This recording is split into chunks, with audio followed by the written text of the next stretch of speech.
In this lesson, we'll be doing a live demo on creating personal goals using data. To recap, previously, we brainstormed a list of 5 interests which we used in our data gathering activity.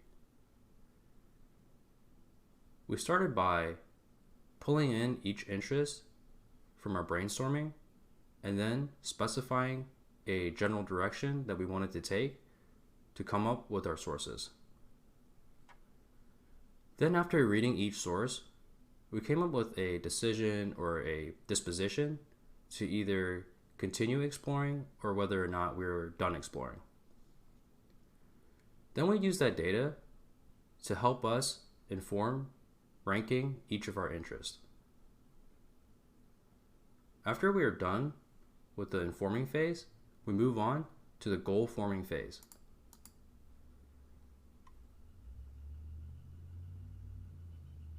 And again, this is just a general layout to help you in your goal forming activity.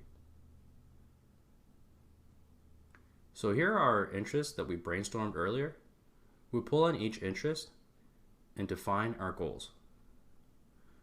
When defining our goals, we want to keep in mind guidelines such as your baseline performance, scheduling, deadlines, etc.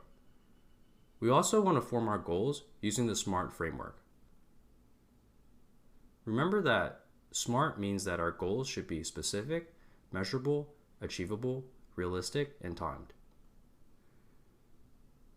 An example of this is for a goal such as hitting 75% of free throws by the end of the year for basketball.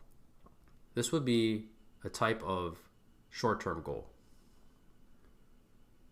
Note that this goal maps to our original motivations to become a better basketball player as well. For an interest such as college, we might have a goal such as submitting an application to our college of choice before their deadline. And this would be a short-term goal. Let's try one on our own.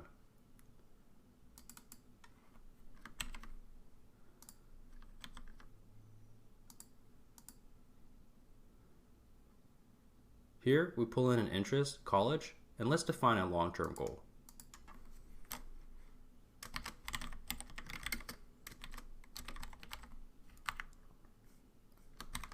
Our long-term goal could be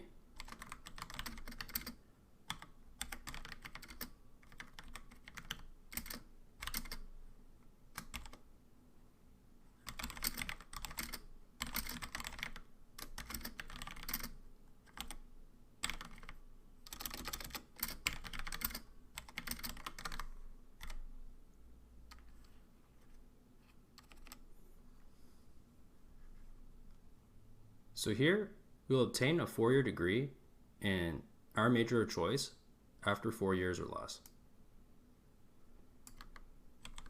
We can also log this into Excel so that we could rank it later.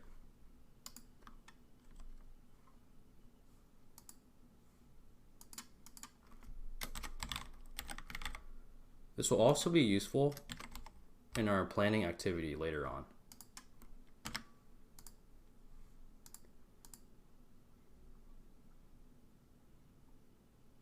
After you're done forming all of your goals following the SMART framework, you want to move on to the reflections portion. And again, I might add or subtract from this, but you want to keep in mind questions such as, how would you rank your goals from most difficult to least?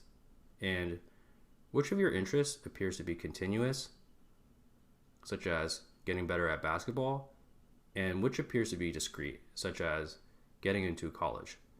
Because you're probably not going to want to get into the same college after being accepted into a particular college.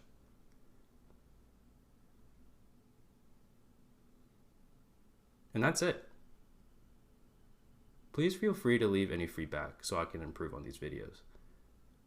Thanks for watching.